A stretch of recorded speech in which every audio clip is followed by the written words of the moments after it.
Svakog proljeća voćare, posebice amatere, kojima voćarstvo nije primarno zanimanje, muči glavobolja. Kako se riješiti opake bolesti breskve koja se ogleda u izrazitoj deformaciji lista? Mnogi na okućnicama imaju po par sadnica breskve ili nektarine.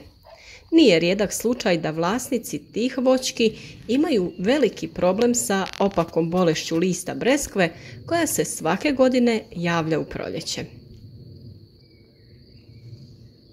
Breskva lijepo prolista, zametne plodove, a onda se iznenada pojave nekakve fleke na listu koje vremenom bujaju.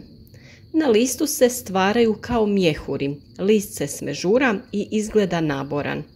Mijenja boju i deformira se u većoj ili manjoj mjeri. Za par dana bolest se proširi na sav list i tada se svi pitaju kako riješiti ovaj problem koji ugrožava naše voćke i njihov urod. Ova bolest svima predstavlja problem u proljeće, te se iznova traži rješenje, iako se zna na koji način se to rješava.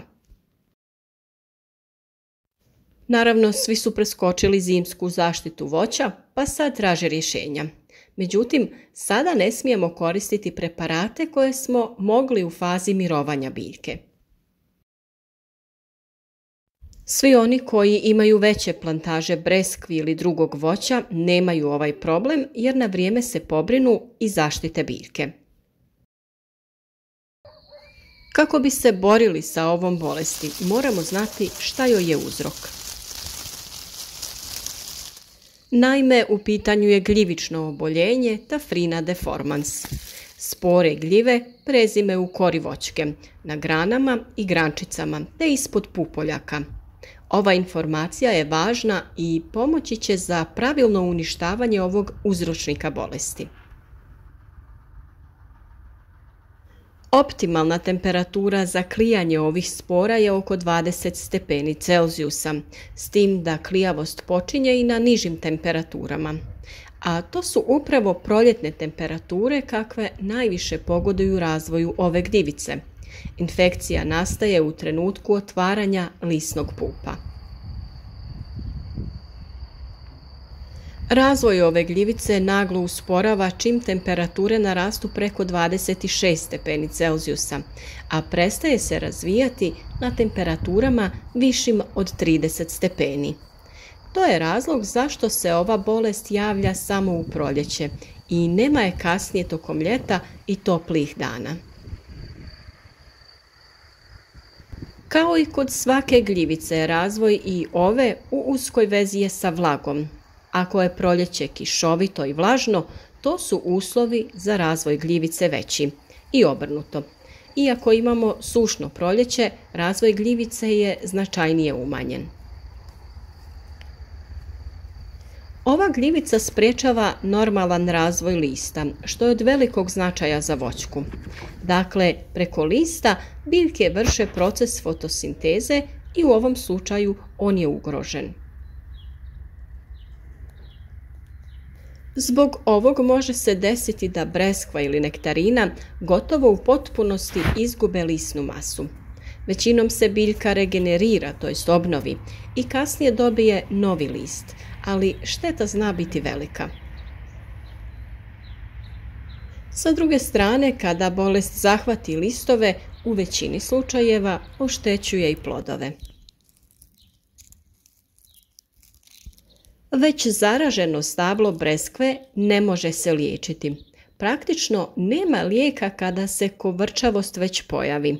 Zato se ova bolest tretira tako da se sprječava njena pojava. Cilj je primarno spriječiti razvoj gljivice. U tu svrhu se rade 2 tretiranja fungicidima. Prvo tretiranje se radi u vrijeme mirovanja voćke. To je takozvano zimsko prskanje voća. Ovo tretiranje se može i mora obaviti prije nego krene vegetacija.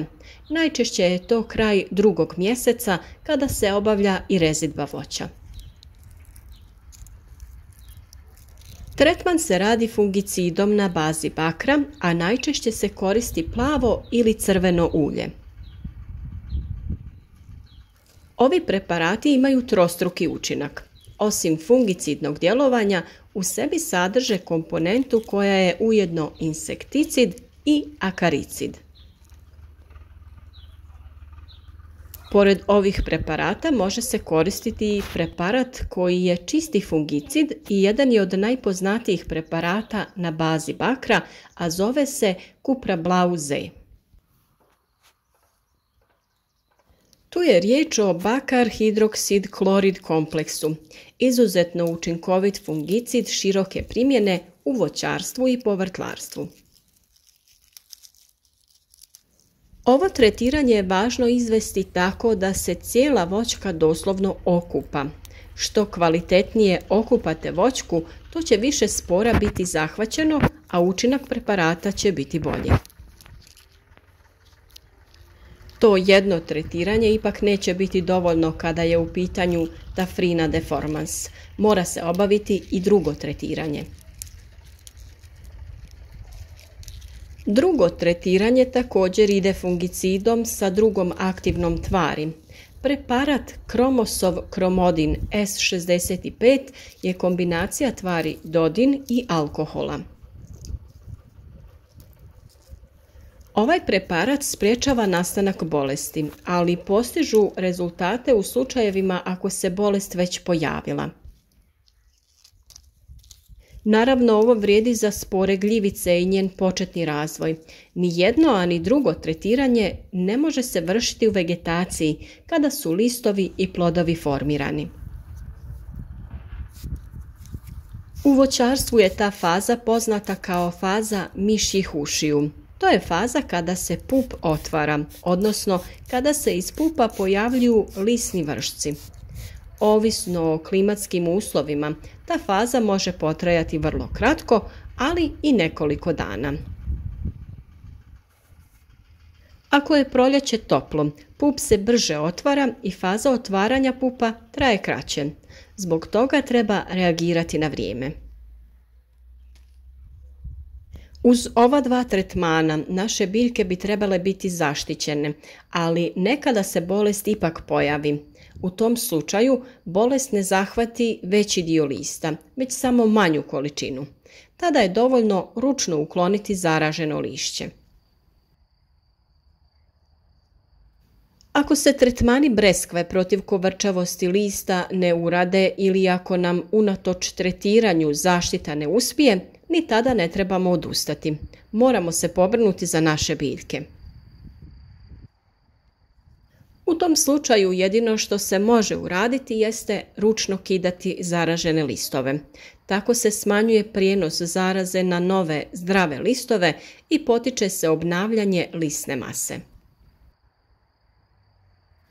Ako bolest uzme maha i izmakne kontroli, odnosno ako se zarazi sav list, onda ne vrijedi trošiti vrijeme oko kidanja tih listova. Taj list će svakako otpasti. Tada će taj postupak regeneracije lisne mase trajati duže, što može utjecati na plod. Malo je vjerovatno da ćemo imati kvalitetan ili čak bilo kakav plod ako jedan dio vegetacije nemamo lisnu masu preko koje se biljka hrani. Također, plod je potrebno prorijediti, inače dobro oplođenu breskvu treba prorijediti kako bi plod bio krupniji. Kod pojave kovrčavosti lista breskve, plod dodatno treba prorijediti kako bi se biljka lakše regenerirala i kako bi se lakše vratila u život. Isto tako, trebamo potaći rast nove zelene mase. To se postiže prehranom dušičnim kan gnojivima.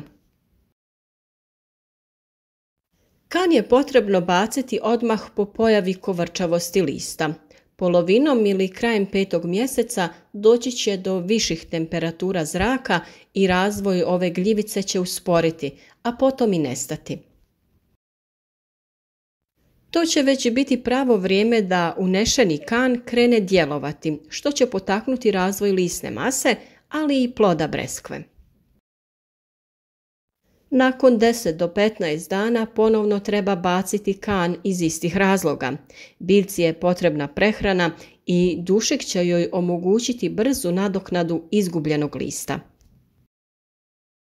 Po pravilu voće se prehranjuje kanom sve dok se plod ne razvije do veličine 2/3 punog razvoja ploda. Tada se sa prehranom prestaje. Kako bi imali biljke koje nisu zahvaćene sa bolesti, trebamo se držati savjeta koje smo naveli. Tretiranje pravim preparatima u pravo vrijeme osigurava rodnost breskve i ona je tada zajamčena. Tafrine deformans ili neće biti ili će je biti malo i kao takva neće utjecati na prinos i zdravlje breskve. Kako bi na vrijeme obavljali sve radove u voćnjaku, zapratite naš kanal i s nama uzgajajte zdravo voće i povrće. Nemojte preskočiti ni jedan važan korak. Podijelite video sa prijateljima kako bi i oni iskoristili naše savjete koje svakodnevno sa vama dijelimo.